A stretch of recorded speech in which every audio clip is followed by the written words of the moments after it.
আজকে আপনাদের সাথে নতুন কিছু নিয়ে আসলাম, সেটা হলো দেশি লাউ। দেখছেন কি সুন্দর, ইতালিতে দেশি লাউ পাওয়া যায়, অনেক সুন্দর লাউ। দেখেন কহি, বিভিন্ন দেশে বিভিন্ন এলাকায় বিভিন্ন নামে চলে, এটা গেল কিন্তু কহি, অনেক সুন্দর কহি। তারপরে আছেন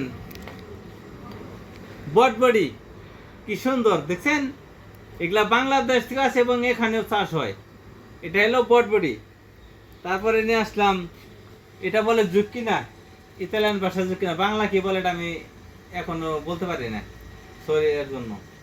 এই দেখেন কি সুন্দর মিষ্টি লাউ, মিষ্টি কুমড়া, অনেক সুন্দর।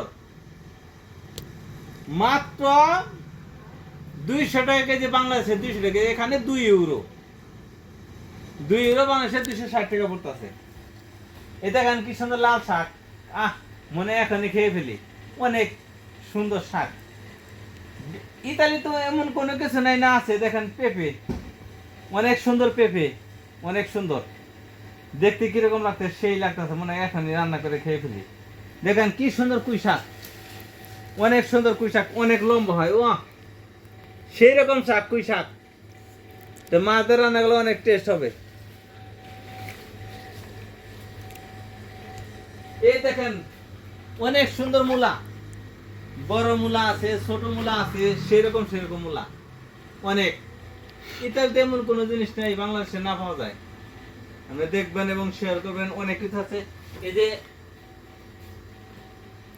এই দেশে পিঁপড়েনি বলে, বাংলাদেশে পেসিগাম বলে, অনেক সুন্দর, অনেক। এটা বিভিন্ন কালার আছে, হলুদ আছে, হলুদ হলুদ আছে, রোস্তো, হলুদ মানে জাল্লো, ইতালিয়ান ভাষায় জাল্লো, আর এটা রোস্তো, বাংলাদেশে আমরা লাল বলি। ওকে।